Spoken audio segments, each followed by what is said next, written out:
A carta de Efésios, capítulo de número 2, do versículo 1 até o versículo de número 10. E eu tenho certeza que é por meio desse texto que o Senhor estará falando conosco nessa noite, no nome de Jesus. Amém? Quem achou, diga amém. Amém. Amém?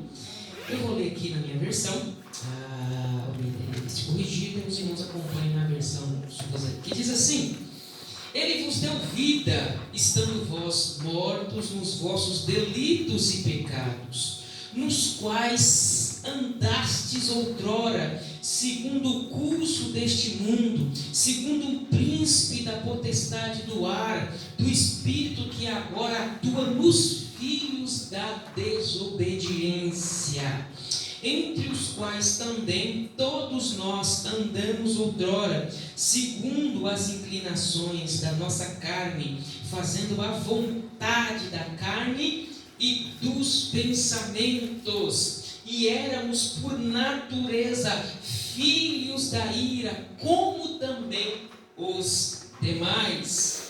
Mas Deus, sendo rico em misericórdia, por causa do grande amor com que nos amou, e estando-nos mortos nos nossos delitos, nos deu vida juntamente com Cristo. Pela graça sois salvos. E juntamente com Ele nos ressuscitou e nos fez assentar nos lugares celestiais em Cristo Jesus, para mostrar-nos nos séculos vindouros a suprema riqueza da sua graça em bondade para conosco em Cristo Jesus. Porque pela graça sois salvos mediante a fé, e isto não vem de vós, é dom de Deus, não de obras, para que ninguém se glorie. Pois somos feitura dele, criado em Cristo Jesus, para boas obras, os quais Deus de antemão preparou para que andássemos nela. Amém? Irmãos, chegamos no capítulo de número 2, vamos tentar entender o que o apóstolo Paulo, ele continua aqui a escrever para a igreja de aos Efésios, que é uma carta também circular, como a gente já explicou para os irmãos. Irmãos, o que está acontecendo aqui? O que podemos perceber aqui diante daquilo que o apóstolo Paulo está propondo para a igreja no capítulo de número 2? Irmãos, nós sabemos que a carta aos Efésios é aquela carta que vai nos explicar o significado, o que vem a ser igreja. Eu disse para os irmãos, você que pode, leia todos os 6 capítulos da carta aos Efésios. Se você não leu, você tem durante a semana, você tem durante o mês, para fazer a leitura na sua casa, em cima da carta aos Efésios. E depois, irmãos, no domingo, eu acredito que vai ficando cada vez mais claro para os irmãos aqui. Se nós queremos entender o papel da igreja, a natureza da igreja, o objeto, o objetivo da igreja, a gente precisa ler a carta aos Efésios. Não tem como falar sobre igreja se a gente não entender a carta aos Efésios, porque essa é a carta que mostra para nós o plano de Deus, a estratégia de Deus, aquele diálogo que a Trindade teve, a qual a gente falou no capítulo de número 1, que igreja, irmãos e irmãs, é algo que Deus já projetou antes do tempo, anteriormente. A igreja, ela é atemporal. A igreja, ela se materializou como um povo na história, mas essa materialização, aquilo que a gente chama igreja hoje, já é projeto de Deus, daquele diálogo do capítulo 1 que a Trindade teve de antemão. Qual que era o plano de Deus de antemão?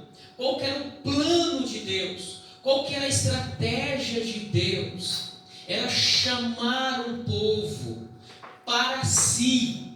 E esse povo que ele chamou para si, irmãos, que a gente chama hoje de igreja, de santos, de irmãos e irmãs, se concretizou, amados irmãos, no tempo, mas isso aconteceu, irmãos, antes da história. Tá bom? É interessante que lá no capítulo 1, o plano de Deus é que foi Deus que nos escolheu de antemão. Se lembram disso? Deus nos escolheu de antemão. O plano, o propósito de Deus, a escolha, quem fez foi Deus antes mesmo do tempo. É interessante que o plano de Deus era nos escolher para o quê? Para aqueles dois objetivos, para que a gente fosse santo e irrepreensível, antes da história, antes do tempo. Perceba, eu estou batendo nessa tecla, porque você pode pensar que a igreja é algo que surgiu a partir de Atos capítulo de número 2. Não, a igreja é atemporal. Então, essa igreja, irmãos e irmãs, que Deus já resolveu antes do tempo da história, Deus já projetou escolher para si um povo. Para quê? Para que esse povo fosse santo. E esse santo aqui é um povo escolhido para um propósito, para um objetivo. Então Deus, de antemão, já escolheu um povo para um propósito, para um objetivo, para que esse povo fosse achado irrepreensível. O plano de Deus Pai foi esse. E Deus Filho executou esse plano na história. Como é que esse plano foi executado na história? Deus Filho entrou na história. O Verbo se encarnou. E como é que a gente sabe que esse plano era o plano de Deus antes da história? Vocês se lembram? Porque Deus Filho revelou esse plano de antemão. Jesus revelou esse mistério que até então estava escondido. Então, esse projeto de Deus perpassou por todo o Antigo Testamento, mas ainda não havia sido revelado. Não havia sido revelado ainda que Deus havia já escolhido, já havia predestinado um povo para ser santo e irrepreensível. Isso é maravilhoso. Esse projeto todo foi de Deus, essa escolha toda foi de Deus. É interessante isso, irmãos e irmãs, que nesse plano divino da Trindade, esse plano a gente só soube dele, só ficou sabendo dele por causa de quem? Por causa do Filho Jesus, que revelou esse mistério, que Deus tinha um plano para escolher um povo para si. É interessante que esse plano que o Filho executou na história, morrendo para salvar, para resgatar esse povo, e o Espírito Santo selando esse povo, marcando esse povo como propriedade dele. Esse é o capítulo de número 1. E dos versículos 15 a 23, a gente viu que Paulo ora pela igreja de Efésios, dizendo assim: olha, eu oro para que vocês tenham iluminação, conhecimento, entendimento desse plano, da vocação de vocês. Paulo ora para a igreja de Efésios falando assim: olha, vocês têm que entender a vocação de vocês, que nós já somos abençoados. Por que a igreja é abençoada? Está lá no versículo de número 3. Porque nós já estamos assentando com Cristo nas regiões celestiais. Nós já somos um povo abençoado. Porque nós, como Cristo assentou à destra do Pai, a igreja também, que é o corpo de Cristo, a igreja que é o corpo de Cristo, está assentada com Cristo também. É muito interessante que Paulo, no final do capítulo de número 1, ele vai dizer assim: olha, irmãos, Cristo, ele é o quê? O cabeça. E esse linguajar, o cabeça, vai ser discorrido muito na carta aos Efésios. Mas Paulo já mostra para os Efésios o quê? Que a igreja é esse corpo. Cristo é o cabeça. Amém? Esse é um linguajar metafórico. A igreja é um corpo. Você sabia disso? A igreja é um corpo. É um linguajar metafórico. Não é que a igreja é um corpo, tá, irmãos? Mas é um linguajar metafórico para que vocês entendam que a igreja como um corpo, ela tem muitos membros, ok? E nós fazemos parte desses membros, tá bom? Como um corpo tem muitos membros, a igreja de Cristo no mundo, correto? Ela é formada desses muitos membros, só que a igreja tem um cabeça. Quem que é o cabeça? Cristo. Olha só que coisa interessante. Cristo, correto? Ele está sentado à destra de Deus Pai no céu. Esse é um linguajar de vitória, de conquista, como Cristo venceu e se assentou à destra do Pai. Cristo sendo o cabeça, a igreja é o corpo. É interessante que Cristo está sentado como cabeça e a igreja é o corpo. Opa, a igreja está na terra e o corpo está onde? Está no céu. É um linguajar metafórico. Cristo é divino, Ele está em todo lugar. Mas é para que os irmãos entendam que a gente trabalhou muito isso semana passada, para que os irmãos redefinam esse negócio de ser abençoado. Muitos cristãos, irmãos, não entenderam até hoje o significado que vem a ser abençoado, porque ainda não olhou com cuidado a carta aos Efésios. Paulo está dizendo assim para os irmãos, assim, olha, bendito Deus Pai de nosso Senhor Jesus Cristo, que nos tem abençoado com todas as sortes de bênção nos lugares celestiais. Por que Paulo fala isso? Paulo está redefinindo, amados, aqui, o papel da igreja, do povo de Deus, que esse povo de Deus já é abençoado. Por quê? Porque esse povo já venceu. Como Cristo venceu e se assentou à destra do Pai, a igreja também está assentada com Cristo, porque a igreja também está nas regiões celestiais. Mas calma aí, pastor, eu estou aqui na terra. Não, porque a vitória de Cristo é a vitória da igreja. Aleluia, Jesus. Você é abençoado porque você faz parte desse projeto, desse plano de antemão. Você está pensando que a sua escolha ocorreu agora, que foi você que aceitou Jesus, que não, pastor, fui eu que aceitei. Não, diferente, é o contrário. Não, o plano já ocorreu antes de você existir, antes de tempo de escolha. O Senhor já te escolheu, o Senhor já te chamou para que você seja santo, separado, exclusivo, como dele. Isso é ser abençoado, segundo a definição da carta aos Efésios, porque houve já uma escolha de antemão, e não foi você que escolheu Deus, foi Deus que te escolheu. E a escolha dele na história só foi se materializando porque ele já te escolheu de antemão. A igreja jamais pode pensar que foi ela que aceitou a Deus, que aceitou a Cristo. Não, é Deus que nos aceita, é Deus que nos chama, é Deus que nos vocaciona. Aleluia, Jesus. Então a nossa escolha, a sua escolha, meu irmão, já foi feita antes da história. A Trindade já disse assim, olha, nós temos um plano e nós vamos escolher um povo. E por que nós somos abençoados? Porque nós somos parte desse povo que já foi escolhido de antemão. Aleluia, glória a Jesus. E quem te escolheu de antemão foi Deus. Antes de você existir, no tempo e na história, o Senhor já te viu na história. Aleluia, glória a Jesus. Sabe, já viu toda a sua vida, toda a minha vida. O Senhor olhou. E a gente vai ver isso aqui hoje. Com o grande amor dele, do jeito que você era, ele te amou. Você não tinha nada para oferecer. Olhe para você ver, irmãos. A gente vai trabalhar essa questão ainda hoje. Que a escolha nossa, que Deus nos amou, não foi por causa de obra nenhuma que a gente fez.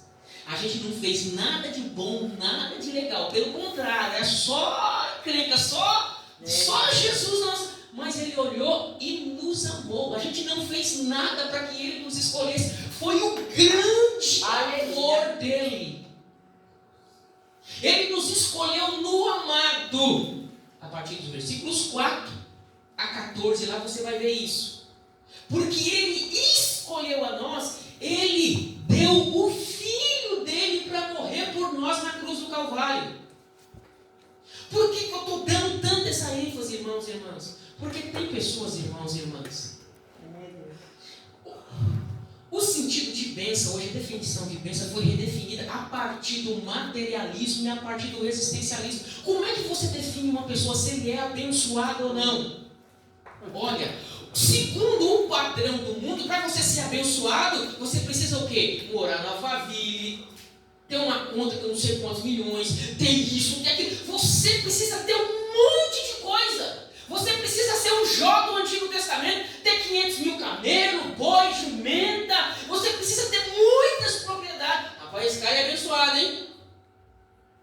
Mas a partir do Novo Testamento, Ser abençoado, ser abençoada é pertencer a esse povo escolhido por Deus. Bendito seja o Deus Pai de nosso Senhor Jesus Cristo, que nos abençoou com toda sorte de bênção nos lugares celestiais. Ele nos escolheu de antemão e nós já estamos assentados com Cristo. Não, pastor, eu estou sentado no banco da igreja, estou sentado aqui. Não, meu irmão, você não entendeu. E é por isso que do versículo 15 a 23 o Paulo fala assim: eu oro. Paulo sempre tem esse costume nas cartas. Eu oro para que os olhos de vocês se abram, para que vocês entendam que vocês já são um povo vitorioso, porque alguém já venceu por vocês. Aleluia. A vitória já foi consumada. Não existe esse negócio: Cristo vai vencer por mim. Não. Quando Cristo na cruz disse aquela palavra tetelestai, ali, amados irmãos, é uma construção do quê? Que não precisa mais de nada. A obra foi consumada. Não existe nada que eu e você possa fazer. Cristo fez tudo por nós. A gente agora, como filho amados dele,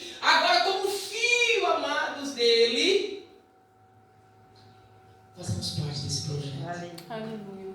Lembra? Deus escolheu o povo, eu vou escolher o povo. A Trindade Santa naquele dia já escolheu esse povo. Ele é Deus, ele sabe quem é esse. Eu não sei, mas ele sabe, ele é Deus. Ele já escolheu esse povo que se chama igreja. Você pertence à igreja? Diga amém. Você precisa pertencer à igreja, a esse povo.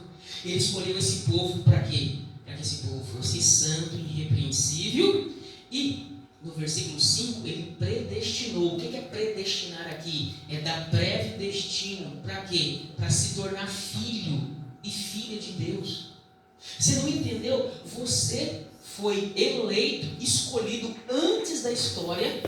Os crentes, quando ouvem isso na igreja, não roda, não pula, deveria grudar no ventilador. Meu Deus, isso é maravilhoso, isso é glorioso, que verdade maravilhosa, meu Deus do céu. Aí os crentes estão dentro da casa, em depressão, eu não sou abençoado, porque a mentalidade dele já foi corrompida, redefinida a partir do existencialismo materialista desse mundo, segundo Deus desse mundo, que ele não é abençoado, ela não é abençoada. Meu irmão, não importa aonde você mora, aonde você vive, aonde você está.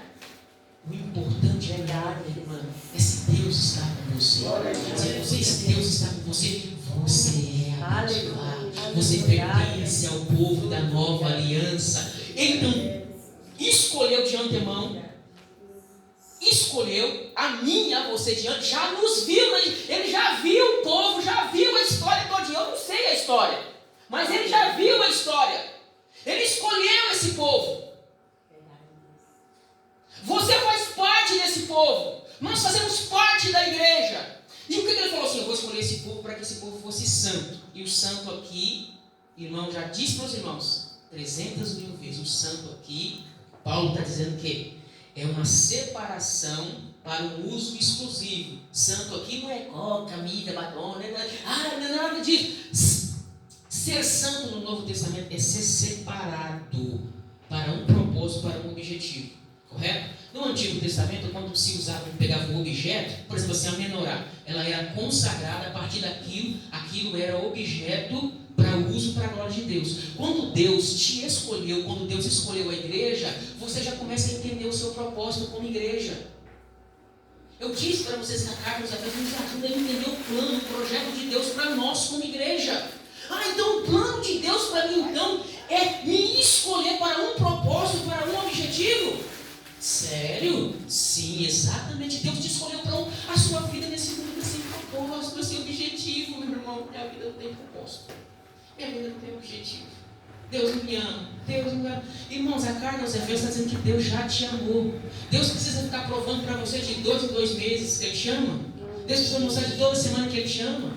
Já está muito claro, Ele te amou e pronto. Aleluia. E qual é a prova que Deus me amou? Que não precisou eu não fazer nada para responder isso. Ele já me amou do jeito que eu era. Do jeito que você era. Ele não só te amou, te escolheu para que você seja santo, separado para um propósito, e Ele já te predestinou. O verbo priorismo, né? Dá prévio destino. destino. Olha para você ver, Deus já olhou para esse povo, para essa igreja, e já deu prévio destino a eles. Para quê? Para que fossem chamados filhos de Deus. Filhos de Deus. Amém? Amém, Jesus. E Paulo ora para que os irmãos, nos versículos 15, tenham iluminação disso, para que eles entendam essa vocação a qual Deus já fez. Amém? Entendido esse plano de Deus para a igreja, que é atemporal, agora Paulo vai falar assim: agora eu vou mostrar para vocês como esse plano se concretizou na história e qual era o real estado de você. Agora você vai conhecer quem era você. Agora vocês vão saber, aos Efésios, quem era vocês e qual era o estado de vocês. Como que Deus realizou esse plano? Como que vocês estavam? E como que Ele fez isso se concretizar na história? Olha o real estado nosso. Vamos lá, capítulo 2. Ele vos deu vida, estando-vos mortos nos vossos delitos e pecados. Ou seja, qual era o nosso real estado aqui? Mortos em delitos e pecados. A palavra aqui, delitos e pecados, são sinônimos, ou seja, de hamartia, que aponta para o quê? Para errar o alvo, ou seja, sair do caminho. Essas duas palavras são sinônimos e vão dizer o quê? Olha, que o plano de Deus era o quê? Vocês vão entender agora porque esse pastor está falando tudo isso aí antes de ler o capítulo 2, para que você entenda o que eu vou começar a falar a partir de agora. O plano de Deus não era que Ele escolheu o povo, correto? Sim. Para que esse povo fosse santo e irrepreensível, separado para um propósito, e Deus já predestinou esse povo, deu prévio destino a eles, para que esse povo fosse filhos dele, correto? Mas quando a gente abre o capítulo número 2, Paulo vai dizendo, olha, qual era o nosso estado? Mortos em delitos e pecados. Ou seja, então, nós erramos o alvo e nós saímos do caminho. Ou seja, esse filho de Deus, ele errou o alvo, essa filha de Deus saiu do caminho. Ou seja, quando Deus criou Adão, correto? Deus já começou a dar o start no plano dele de separar um povo para ele. E todo esse projeto de Deus começa com um primeiro homem, chamado Adão e Eva, correto? O que acontece na história desse casal, que não é uma história que vocês não conhecem, que vocês conhecem melhor que eu? Que esse casal, o que eles fazem? Eles, como filhos de Deus, eles fazem o quê? Eles pecam contra Deus, eles falham contra Deus. Com isso, tudo aquilo que Deus havia dito para eles fazer, correto? Eles desobedecem, eles não cumprem aquilo que Deus diz, correto? Então eles pecam contra o seu Criador. Ou seja, eles pecaram contra Deus, eles erraram o alvo e eles saíram do caminho. Correto? Vamos lá. Versículo 2. Então, nosso estado, estando nós mortos em delitos e pecados, nos quais andastes outrora. Então, a nossa natureza aqui, ela não é diferente de Adão e de Eva. Da mesma maneira que o Adão e a Eva errou, nós também erramos. Porque nós somos, correto? Nós viemos da natureza adâmica. Nós fazemos parte dessa natureza adâmica. Você não peca porque você quer, é porque você já nasceu em pecado. Você já tem uma inclinação para o pecado. Deixa eu tentar corrigir algo para vocês aqui. Talvez pode chocar, mas vamos tentar aqui. Existe muitas aquelas pessoas, hoje você vê muitos diálogos, muitas coisas assim, as pessoas assim, mas aí meu livre-arbítrio? Eu lá no lugar de Adão e Eva lá, eu repreendia a serpente, pisava na cabeça dela, falava, está derrotada, a aqui você vai, não sei o que, não sei o que. No lugar de Eva, você faria a mesma coisa. No lugar de Adão, eu faria a mesma coisa. Por quê? Porque Adão é o meu representante. Adão é o nosso representante federal. Ou seja, ele é um representante de toda a humanidade. Isso significa, irmãos e irmãs, que nós andamos em pecado, nós nascemos em pecado porque nós já temos uma inclinação para o pecado. Não existe esse negócio que você fala assim, eu tenho livre-arbítrio. Quem tinha livre-arbítrio? Somente 3 pessoas: Adão, Eva e Jesus Cristo. Fora daí, mais ninguém. Adão tinha possibilidade de dizer não ao pecado. Eva tinha possibilidade de dizer não ao pecado, mas eles não disseram. A partir daí, todo ser humano que nasce, irmãos, tendencioso com aquela natureza pecaminosa. Quem já teve aqui um Fusca, uma Brasília, um Gol velho, já sabe que por mais que você tente alinhar ele vai assim, ó, não tem jeito. Não coloca isso, não coloca. Você entendeu? Não vai, porque é da natureza dele. Não dá. Porque você já nasce com aqueles desejos, aquela natureza, com aquela criancinha bonitinha que nasce. Você fala, nossa, que coisinha linda no coração, que coisa linda. Mas ele já traz nas suas células, na sua vida, uma natureza, tendência pecaminosa. Os únicos que nasceram sem pecado, amados irmãos, foram Adão, Eva e Jesus Cristo. Por isso que Jesus, você vai entender, não teve participação humana, de sangue humano, no nascimento de Jesus. Jesus foi gerado por obra e graça do... Porque essa é a pergunta da irmã Maria, mas como vai acontecer isso? Eu não conheci varão nenhum. Não, o Espírito Santo te envolverá, o Espírito Santo que vai gerar. E Adão e Eva foram criados por quem? Pelo próprio? Foi lá, modelou lá o homem lá que soprou sobre eles. E esse homem, então, irmãos, olha, que foi criado para ser filho de Deus, representante de Deus na terra, foi colocado no Éden para ser o representante de Deus. Esse homem agora foi dado preceitos para ele. Deus tem um plano, objetivo para esse homem. Qual é o plano de Deus para Adão? A gente sabe por causa de Paulo. O plano de Deus não é só para Adão, para toda a humanidade, de separar um povo exclusivo para si, a qual a gente chama de ser santo, separado por um objetivo, e para serem filhos de Deus. Só que esse filho de Deus que foi colocado lá no Éden, correto? O que ele faz? Ele erra o alvo.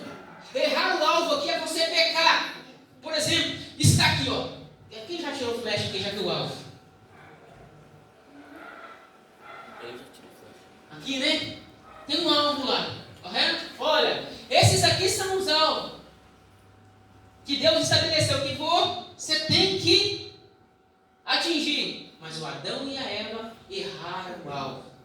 Por que eles erraram o alvo? Porque eles saíram do caminho.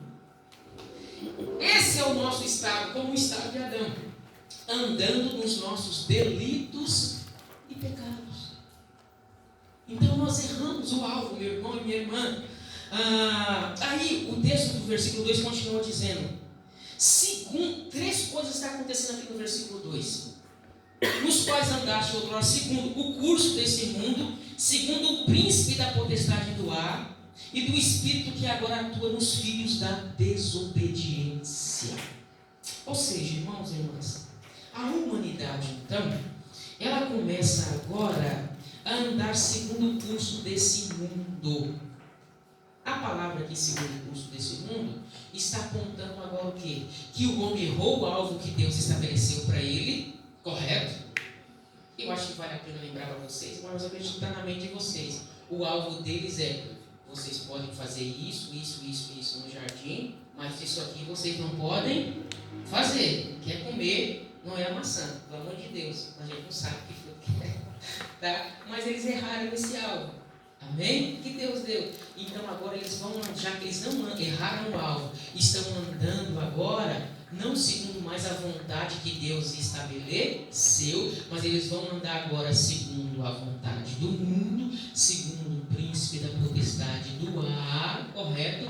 Que agora atua esse espírito também nos filhos da desobediência. Então, quando o homem falhou, errou o alvo, ele não está andando mais segundo a vontade de Deus. Ele está andando agora segundo a vontade do mundo, segundo o curso do mundo, ou seja, segundo o mundo, os desejos, vontades do mundo. Ele não anda mais segundo aquilo que Deus estabeleceu, que é um padrão de santidade para a glória de Deus, mas ele anda agora segundo os desejos e vontades lascívias do mundo. O homem agora anda segundo o curso desse mundo. Qual que é o curso desse mundo aqui que essa palavra está apontando? 3 coisas que todos nós adoramos, correto? Sexo, dinheiro e guerra. A humanidade, desde Adão, sempre a natureza adâmica sempre adorou essas 3 coisas: fazer guerra, sexo e dinheiro. Isso faz parte da natureza. Nós andamos segundo o curso. Paulo está mostrando para a igreja qual era o nosso real estado, a qual nós estávamos. Nós estávamos andando segundo o curso desse mundo.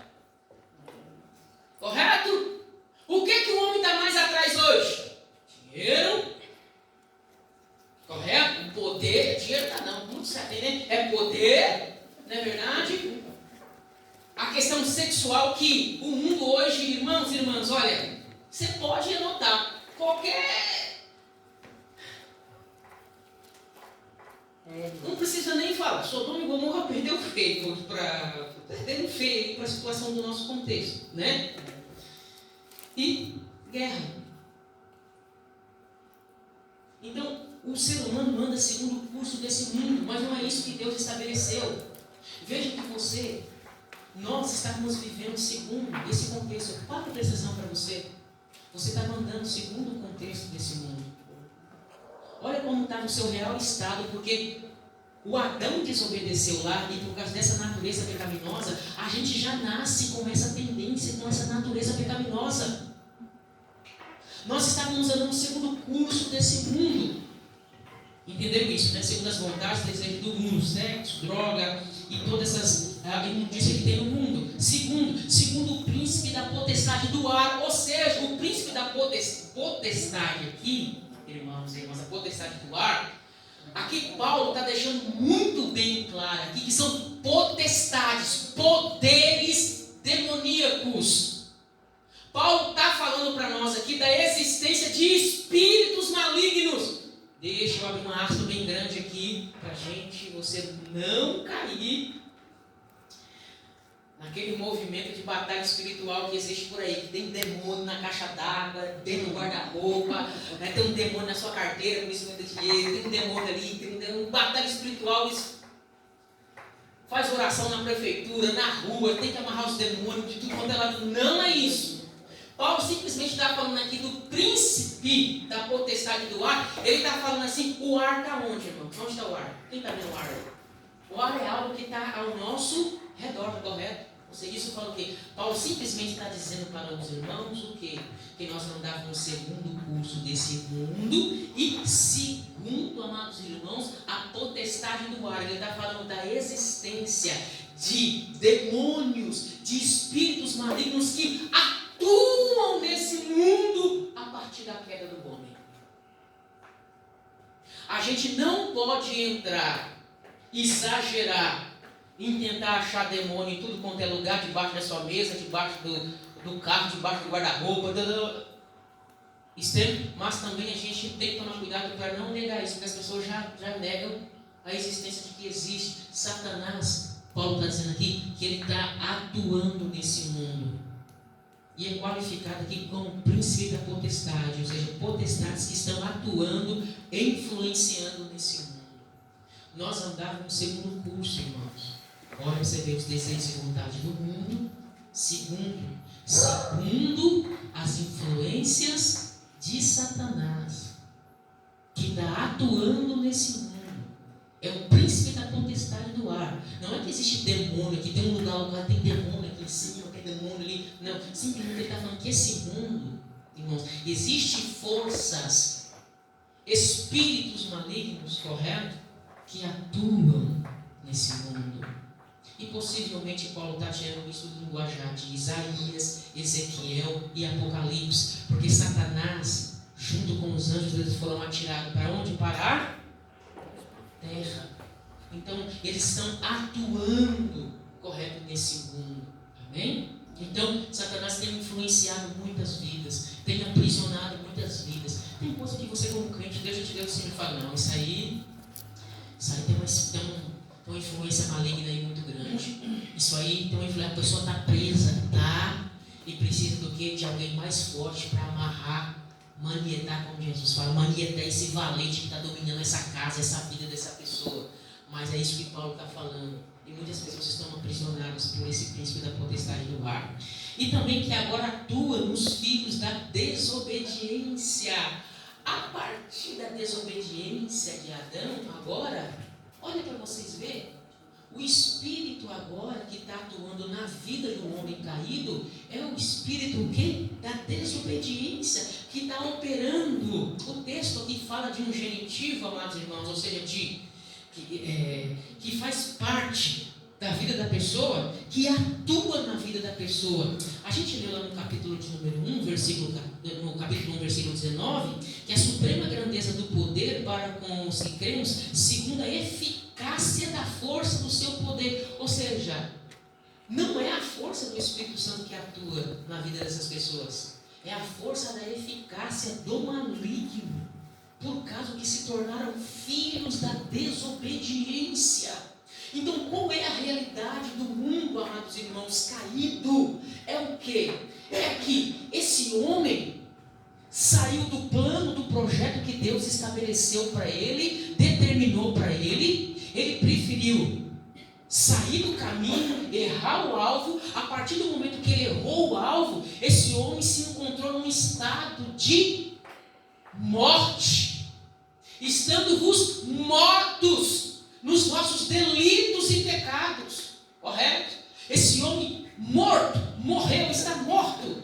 Esse homem morto agora, que anda nesse mundo agora, quem está atuando na vida desse homem caído, dessa mulher caída agora, ou de qualquer ser caído aí nesse mundo agora, é o espírito que atua nesse mundo, é os desejos e a vontade do mundo, correto? Ele está sendo influenciado pelas potestades e principados, espíritos malignos que atuam na vida dele. Por quê?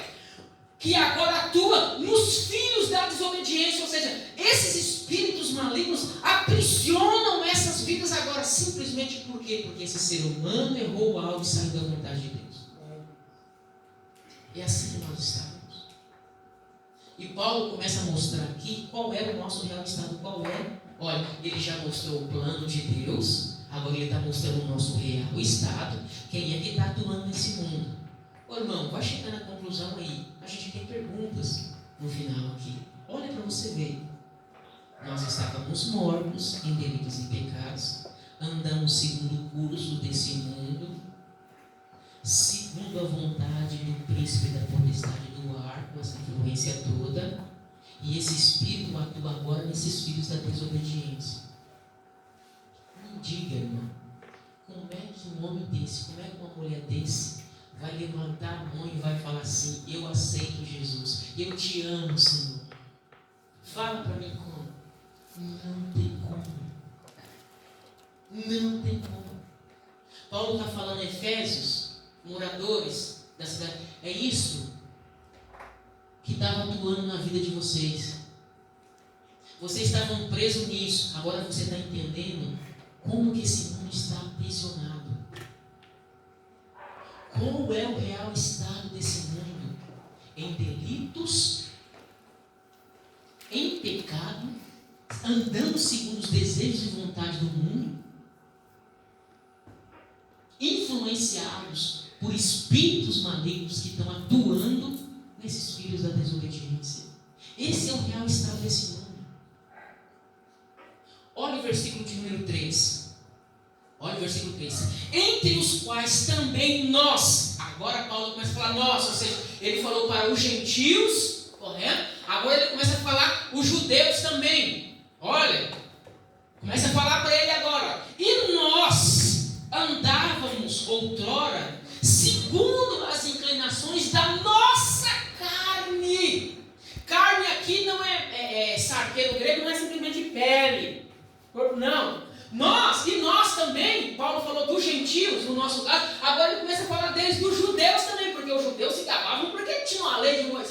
falou, não, nós também estávamos no mesmo balaio, no mesmo saco. Nós também estávamos nas mesmas situações, entre os quais também nós também andávamos outrora, segundo as inclinações da nossa carne. Irmão, irmã, as inclinações da nossa carne, ou seja, da nossa natureza pecaminosa. Paulo falou, nós também, nós estávamos dando segundo a natureza. Lembra da Brasília lá, do governo? Na inclinação, a nossa carne só inclina para isso. Você já imaginou? Você não entendeu ainda porque o Espírito Santo foi dado aí para você, porque o Espírito Santo está aí dentro de você segurando esse leão aí, esse leão que é rugir. Não, eu sou leão. Não, o Espírito Santo vai lá e Aleluia, glória a Deus. Porque se deixar, irmãos, a nossa natureza pecaminosa, o Espírito Santo foi dado, habitando na sua vida, para ir mortificando a sua carne. Aleluia, Jesus. Ao mortificar aqui, é ir mortificando.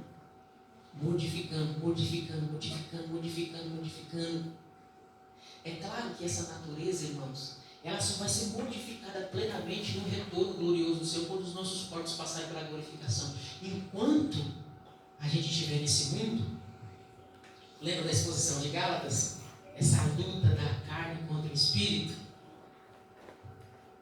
Lembra lá? A gente encontra um irmão do farol, aí a gente fecha, aí você fala assim para ele, louvado seja o Senhor. Né? O que o crente faz quando ele chuta a quina da canela lá na casa dele? Glória, aleluia. Né? Quando você... O que a gente faz, irmãos? Quando a gente cai, quando a gente tropeça, quando acontece, crente, irmão, o que ele faz? Não vai de hipocrisia. A gente falou, uma coisa maravilhosa. Ai, glória, aleluia. Né? O que a gente faz? A gente dá aleluia. Não é isso que a gente faz? É isso mesmo, irmão, que a gente faz. Então, irmãos, o Espírito Santo é para trabalhar nas nossas vidas, porque nós também andamos segundo as inclinações da nossa carne. Mesmo, amados irmãos e irmãs, nós, Paulo está falando, as inclinações da carne aqui, como diz, não é corpo, pele, mas essa natureza carnal. Olha para onde pende a sua carne. Sexo, os desejos do mundo, prostituição, poder. É só para você olhar a nossa natureza pecaminosa, irmão. A nossa inclinação é para... Por isso, a nossa natureza... Agora, nós que temos o Espírito, você entendeu? Correto? O Espírito está lá, ó. Calma, meu filho. Vamos. Porque a gente está assim, o Espírito está trabalhando. Cada dia nós estamos sendo formados à imagem do Filho de Deus. Esse é o linguajar. Nós estamos sendo formados a cada dia, sendo trabalhados a cada dia, para se parecermos cada dia mais com o Filho de Deus. Aleluia, Jesus. Essa natureza pecaminosa, em um linguajar paulino, a gente tem que amortecer ela. Amortecer ela, não pode deixar ela, porque senão a gente vai andar segundo o padrão do mundo, segundo aquilo que já falei para vocês. O desejo do mundo, segundo o príncipe da potestade do ar, que está atuando nos filhos da desobediência. Então nós não podemos andar segundo esse curso. Nós andávamos, não podemos andar mais. Segundo as inclinações da nossa carne, fazendo a vontade da carne. O que essa carne quer fazer, irmão?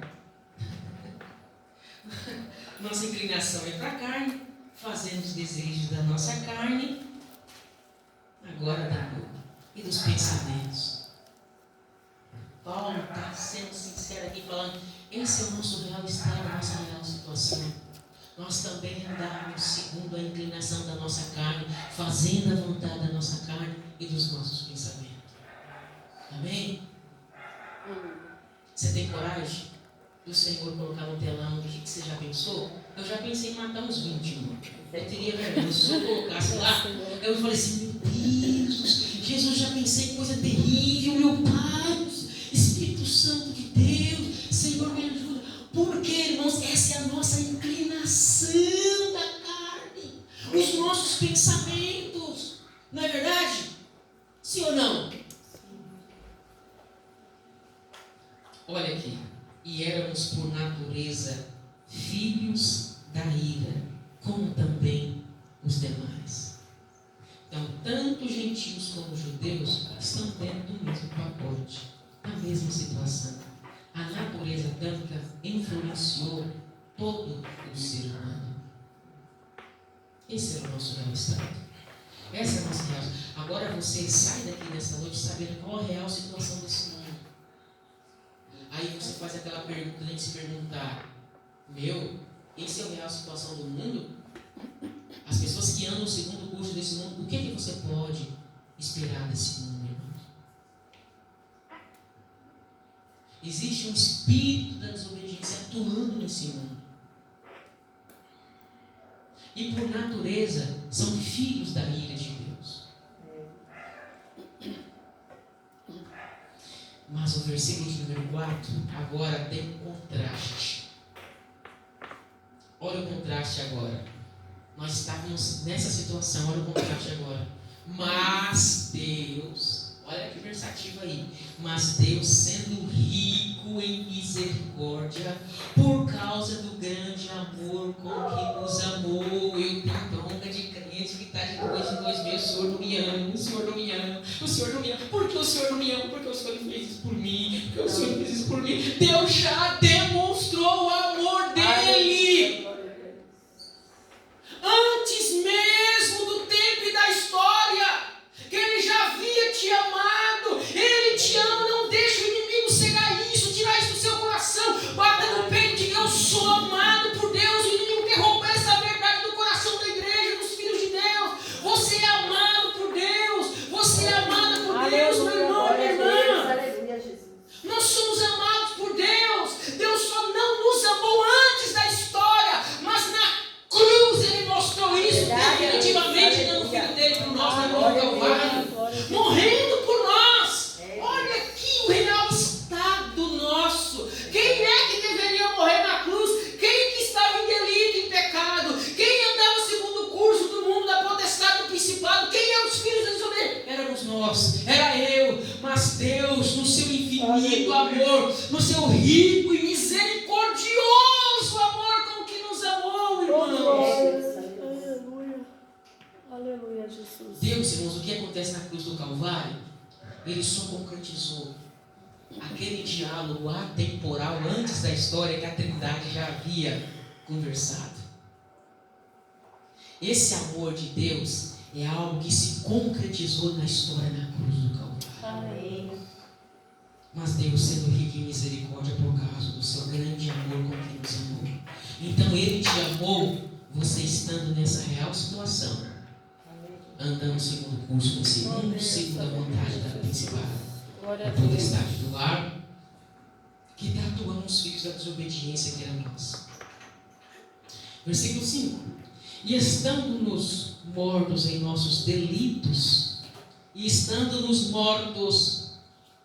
Não, pastor, o pessoal está todo vivo aí, está todo mundo andando aí, está todo mundo cuidando da sua vida aí. Como é que o linguajar bíblico classifica essas pessoas que estão nesse mundo? Mortos nos seus delitos e pecados. Quem aqui já teve um velório, diga amém. Quem aqui já teve um cemitério, diga amém. Já viu lá a pessoa morta, né? Quando a pessoa está sendo velada lá, está todo mundo falando, alguns chorando. Você pode falar, você pode gritar, você pode... A pessoa não escuta. A pessoa não fala. A pessoa não respira. A pessoa está morta. Como é que Paulo classifica isso, irmãos e irmãs? Esse mundo, irmãos e irmãs. As pessoas que estão segundo o curso desse mundo, eles estão mortos espiritualmente. Você pode falar. Eu já tive uma fase na minha vida que eu me frustrei muito mesmo. Principalmente quando tomava conta de missão. Porque a gente fazia aquele negócio todo, trazia as pessoas para a igreja e pensava que agora vai. Aí a gente tentava, pregava, falava, usava toda a artimanha, todo o convencimento, e aquele negócio todo, e falava, agora vai. Aí no final a pessoa legal, né? Esse negócio aí que vocês fazem, né? Vocês ajudam os povos, fazem, legal, beleza, tá, mas para mim isso aí não tem sentido não. Preste atenção, isso é muito... Por que as pessoas fazem isso? porque o estado dele é morto. É. Mas ele está sentado aqui ouvindo a palavra de Deus. Ele pode ouvir 3.000 vezes, 4.000 vezes a palavra de Deus. Ele não vai responder. Ele está ouvindo, mas aquilo não faz sentido. Jesus exemplificou isso na parábola da semente. Olha para você ver. O semeador vai semear. A semente vai cair na beira do caminho, outra cair nos pedregais, outra entre os espinhos, correto? Nesse momento, irmãos, o príncipe da potestade do ar tira a atenção. A pessoa não tem discernimento. Não faz sentido.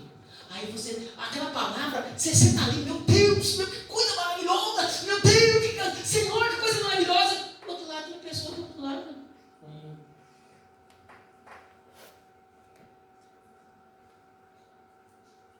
Aí você fala, não é possível.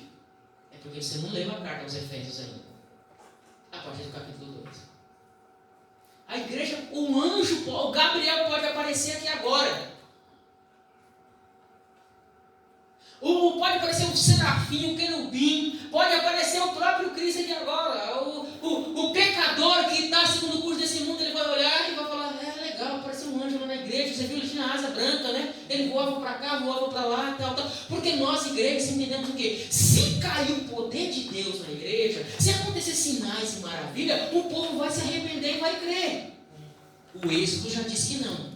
O Êxodo já mostrou para nós que o povo viu coisas que a gente jamais vai ver. Quando eu digo que jamais vamos ver, você já viu o pão cair do céu? Você já atravessou o Mar Vermelho? Eles atravessaram. Eles viram coisas que milagres extraordinários que a gente jamais vai ver.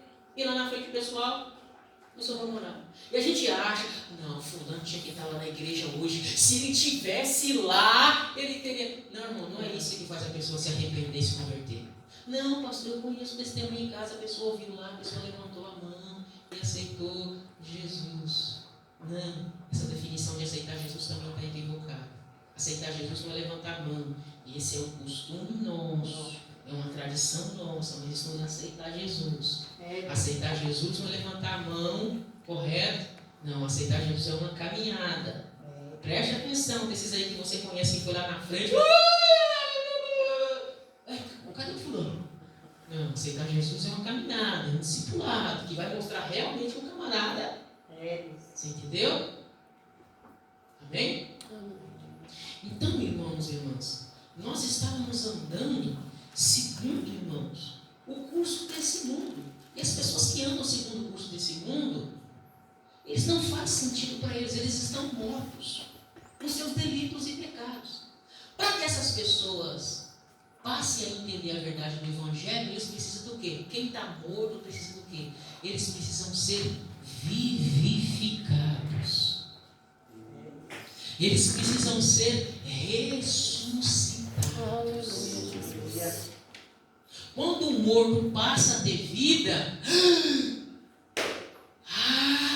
agora sim, agora é balabalaia, é balabalaia, não é cre, balabalaia, agora o camarada, porque ele passou a ter vida. Estando nos mortos nos nossos delitos e pecados, nos deu vida juntamente com Cristo.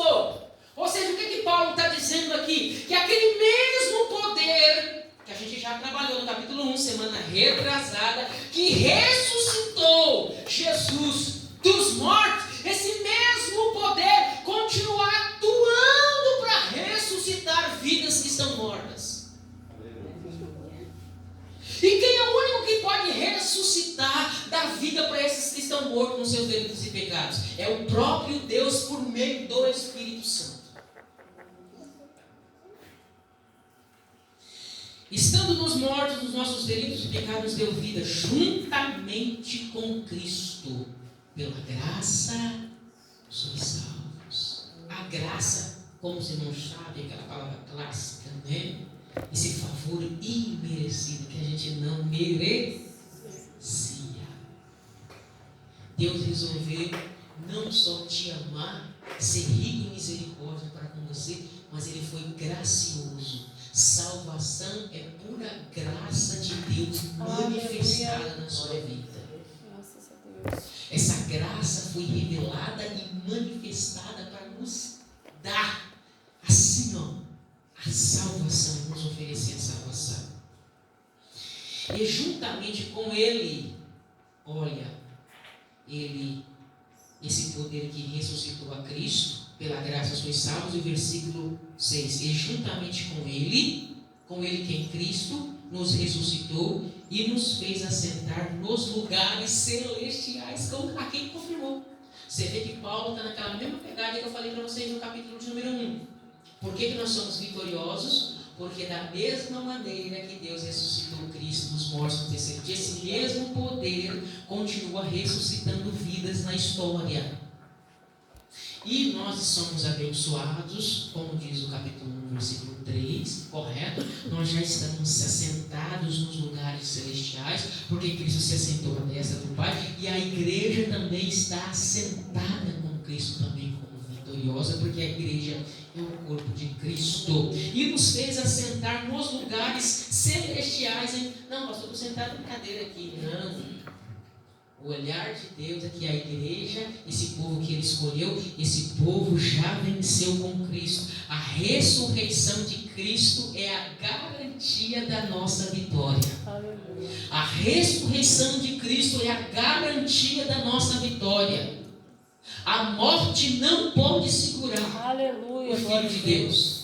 Deus Pai o ressuscitou o seu Filho. E da mesma maneira que Jesus ressuscitou e se assentou à destra de Deus Pai, a igreja também, esse povo que Deus escolheu antes da história, está sendo ressuscitado, concretizado na história. E quando esses filhos de Deus são ressuscitados, são salvos, são agraciados com esse amor, essa é a grande vitória da igreja por causa da ressurreição de Cristo. É por isso que nós somos abençoados. É porque nós já estamos assentados com Cristo nos lugares celestiais. Amém? Para mostrar nos séculos vindouros, versículo 7, a suprema riqueza da sua glória. Ou seja, para mostrar no século vindouro. Ou seja, olha o que Deus fez. Deus concretizou o seu plano. Para mostrar nos séculos vindouros a riqueza da sua graça em bondade para conosco em Cristo Jesus. Tudo isso só acontece por causa de Cristo. Tudo isso é em Cristo. A carta aos Efésios tem muito em Cristo, em Cristo, em Cristo, em Cristo. Você precisa estar em Cristo. Tá, irmão? Tá, irmã? Precisa estar em Cristo. Tá? Não existe dedo, perna aí andando, vagueando sozinho, não. Agora eu sou igreja. Eu mesmo tomo a minha ceia, eu mesmo prego para mim, eu mesmo canto para mim, eu mesmo louvo para mim, eu mesmo... Não. Não existe dedo andando sozinho aí. Você vai apontar seu dedo aí, joga aí, o que vai acontecer com ele? Vai entrar em decomposição. O seu dedo, a sua mão precisa estar ligado nesse corpo, a mesma coisa. E a igreja precisa estar ligado no cabeça, que é Cristo. Então Cristo não está sentado à destra de Pai nesse linguajar metafórico de Paulo. Cristo não venceu, está sentado à destra de Pai no céu. Mas a igreja é o corpo dele. A igreja está aqui na terra, mas essa igreja precisa estar ligada em quem? Nesse cabeça, que é Cristo que venceu. E nós somos vencedores não por causa de nós, mas por causa do cabeça, que é Cristo. Aleluia, Jesus. Deu vontade agora de falar assim. Vire para o teu irmão que está do teu lado, diga: você já venceu em Cristo. Você já venceu. Esses irmãos animam, né? Mas passou muito fácil disso aí, né, irmãos? Amém. Aí o versículo 8 diz assim: porque pela graça sois salvos. É um versículo que é muito dito na carta aos Efésios. Porque pela graça sois salvos. Pela graça sois salvos. Esse favor gracioso de Deus. Irmãos, do capítulo 1 até o capítulo 2, você viu alguma leitura nossa aqui, o ser humano fazendo alguma coisa? Você viu algum ser humano fazendo alguma coisa aqui para que Deus fosse gracioso? Jejum, oração, penitência, ajuda aos pobres, sei lá, qualquer coisa. Você viu um ser humano fazendo algo? Não, eu lavei a igreja, eu dei o dízimo, eu não sei o quê. Você viu um ser humano fazendo alguma coisa aqui? Não, a gente não vê isso. Porque pela graça sois salvos. Essa graça, esse favor gracioso de Deus que chegou até nós, que se estendeu até nós. Pela graça sois salvos.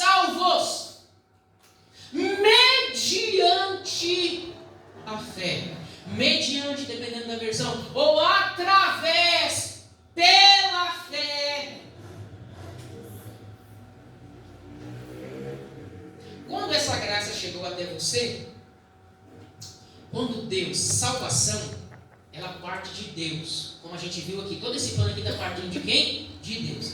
Essa salvação, Deus foi lá e te vivificou, te deu vida, te ressuscitou, sem entender. Balai, que eles estão falando aqui. É balai. Agora eu estou entendendo. É tão maravilhoso quando você vê uma pessoa e fala assim: agora eu vejo, agora eu entendo, agora eu percebo. Então, você vê Deus agindo, Deus ressuscitando, dando vida, Deus sendo gracioso. Aí como é que você responde toda essa graça de Deus? Como é que você responde isso? Com fé. Eu creio. Olha o que Deus fez por mim. Olha o que Deus fez por mim. Antes do tempo, foi Ele quem me escolheu. Na história, Ele concretizou esse plano. Aí você responde com fé. Você responde crendo, porque pela graça sois. Na carta aos Romanos, Paulo vai falar assim, no capítulo 10. Olha, com o coração se crê e com a boca se confessa. Quando você é vivificado e você passa a entender a mensagem do Evangelho, aquilo passa a fazer sentido para você. Você crê no seu coração, na mensagem que está sendo pregada, e você passa a confessar Jesus como Senhor e Salvador da sua vida. Aleluia, glória a Deus. Porque pela graça sois salvos mediante a fé, e isto não vem de vós. Olha aí mais uma vez. É dom de Deus. O que é um dom aqui? A gente pode, quem gosta de receber presente, diga amém. Glória a Deus. Eu ouvi uma fala aí esse tempo aí naqueles vídeos que ficam mandando para nós na zoeirinha que tem por aí, nos grupos evangélicos. Não vem não, você já recebeu também muita zoeira, não é só eu não. Olha, irmão, o irmão recebeu um presente lá, o irmão falou assim: ô irmão, eu não gosto de receber presente não, eu gosto daquele presente chamado Pix. Ai, só Deus tem misericórdia. Ai, Pix virou um presente também agora, né? Mas esse dom de Deus, ou seja, esse presente de Deus, isso não vem de vós, é dom de Deus. É esse presente de maravilhoso, correto? A qual Deus te ofereceu, correto? Porque Ele te amou e você não fechou a mão, você estendeu a mão, você respondeu esse presente. O que Deus fez por você, você respondeu com fé, você aceitou esse dom de Deus na sua vida, que é a salvação. Amém? Aí o versículo 9 diz assim: não de obras, para que ninguém se glorie. Olha aí para vocês verem, um versículo só. Essa salvação, ela não vem. Tem muitas pessoas na igreja que ele acha que ele vai ser salvo porque ele dá o dízimo, ele dá a oferta, ele faz tudo aquilo que o pastor manda na igreja. Não estou dizendo que não deve fazer, mas a pessoa precisa entender que nós não somos salvos por isso. Nós somos salvos pela graça. É a partir da salvação que a gente começa a praticar boas obras. Não é por causa das obras que a gente vai alcançar a salvação. Tiago deixa isso muito bem claro. Amém? Então não segure nas suas obras achando que você vai se salvar. Não. Salvação é graciosa, oferecida por Deus, tá bom? Não vem de obras para que ninguém vai poder chegar no céu e dizer para Deus: eu estou aqui porque eu merecia. Eu estou aqui porque eu fiz isso, fiz aquilo, fiz aquilo. Eu estou aqui porque eu mereço. Não. Todos nós só vamos chegar lá porque Deus foi gracioso. Foi rico e misericordioso. Porque o real estado como nós estávamos, irmãos, o nosso caminho é de perdição, irmão. É perdição. É de perdição. Não tem condição nenhum ser humano nesse estado. Cansei de falar para vocês aqui. Se voltar para... Tem como? Não tem. Não tem. Deus precisa agir no coração do homem. Deus precisa vivificar ele. Deus precisa ressuscitar ele para que ele entenda a pregação do Evangelho. Aí o versículo 10, pois somos feitura dele, criados em Cristo Jesus para boas obras. Olha para você ver, esse novo homem agora, ele é ressuscitado, ele é refeito segundo a imagem de Cristo, para que comece a praticar as boas obras. Olha para você ver, os quais de antemão preparou para que andássemos nela. Ou seja, irmãos e irmãs, agora aqui você vai entender o propósito primordial da igreja. Vamos aqui, são 8h18, eu sei que já deu fome, já deu para terminar, mas vamos aqui fazer uma pequena aqui. Vamos ensinar os irmãos a fazer uma pequena aqui, rapidinho aqui, 2 minutos, isso é importante. Quem não veio hoje vai perder, mas vai receber de graça aqui. Amém? Vamos fazer uma pequena exercício aqui. Volte lá no capítulo 1. Capítulo 1. Versículo 4. Olha para você ver como está lá. Você já conhece essa leitura, a gente já leu ela. Assim como nos escolheu nele, antes da fundação do mundo, para sermos santos e irrepreensíveis perante ele. Amém? Então Deus nos predestinou antes da fundação do mundo, correto? Para sermos santos e irrepreensíveis, correto? Santos aqui, separados para um propósito, para um objetivo dele. E esses santos aqui têm que ser achados irrepreensíveis, correto? Aí, o capítulo 2, versículo 10, diz assim: pois somos feitura dele, criados em Cristo Jesus para boas obras, os quais Deus de antemão preparou para que andássemos nela. Ou seja, aqui a gente fecha aqui uma leitura paulina com sucesso. Por quê? Olha para você ver. Como eu disse, agora vocês vão entender por que eu contei aquela história de Adão. Você vai conhecer. Por que isso é importante? Porque o plano original de Deus era fazer o homem, Adão, correto, filho dele, para que andasse no caminho dele, obedecesse os propósitos dele, correto? Amém? Esse Adão era um homem santo e irrepreensível. Ou seja, sem falha, sem defeito, irrepreensível que pode ser. Tá bom? E o que aconteceu com esse Adão e com essa Eva? Eles erraram o caminho, saíram do alvo. Amém? Mas o plano original de Deus é que esse homem fosse santo e irrepreensível, separado para um propósito. E a geração que viesse Adão andasse nesse propósito, nesse objetivo. Mas eles falharam, a geração que veio desviou, descambou por causa do pecado de Adão e saiu do caminho da vontade de Deus. Aí Deus envia o Filho dele, Jesus, para resgatar esse homem. Em Cristo Jesus, esse homem é ressuscitado, vivificado. Ele passa a ter uma nova vida para que ele retome o projeto original de Deus, segundo a imagem do Filho de Deus. Pois somos feitura dele, criados em Cristo. Então o homem é recriado a partir de Cristo.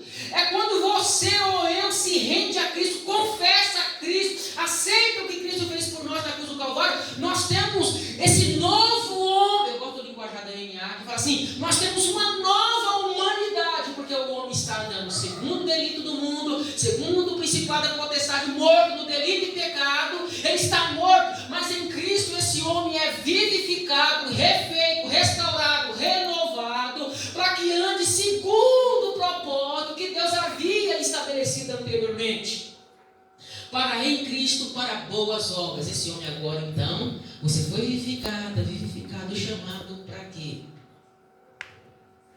Para que você fosse santo, santa e irrepreensível. Respondendo a sua pergunta, qual é o propósito primordial da igreja? Por que Deus vocacionou a igreja? Por que Deus te chamou? Por que Deus te escolheu? Qualquer coisa fora disso, irmãos, é conversa fiada. Primeiro propósito da igreja que Deus a chamou, para que essa igreja fosse santa, separada para um propósito. A sua vida como igreja, ela tem propósito. Quais são as boas obras aqui que essa igreja tem que praticar? É andar em santidade, é andar segundo o padrão de Cristo agora, é andar conforme a imagem do Filho de Deus. Você fazendo isso, você está cumprindo o alvo, você está acertando o alvo, você está debaixo do alvo. Porque as pessoas estão perdidas na igreja. O que eu faço? Eu não sei porque Deus me chamou. O que Deus... Tem pessoas não tem nem ideia, tá? Mas qual que é o propósito da igreja? Quando você entende isso, você descansa. Ah, é isso aqui? Ah, pastor, não vem não, viu? Não vem colocar fardo pesado, não. O propósito da igreja é esse. Aleluia. Para que em Cristo Jesus, para boas obras, os quais Deus de antemão preparou para que andássemos nela. Que nessa noite você possa sair daqui andando debaixo do propósito de Deus. Amém. E qual é a vontade de Deus de antemão, antes de você existir na história, Ele já te viu e quer que você ande em santidade. Aleluia. A sua vida tem propósito, meu irmão. Ele te amou. Ele te amou. Cristo demonstrou isso atemporalmente e temporalmente na história. Não deixe o inimigo tirar isso, rouba isso, sem isso do seu coração. Você é amado por Deus, você é amada por Deus. Deus tem um projeto para a sua vida, e o projeto e plano dele é que você seja santo. Santo como, pastor? Você foi chamado por Deus, você foi chamada por Deus, você foi separado por Deus para um propósito, e esse propósito agora é que você olhe para o Filho dele e comece a andar segundo o padrão do Filho dele. Foi para isso que Deus te salvou, que Deus te restaurou, que você não ande mais segundo o padrão desse mundo, mas segundo o padrão de Deus. Amém, meus irmãos? Vamos colocar de pé. Vem aqui.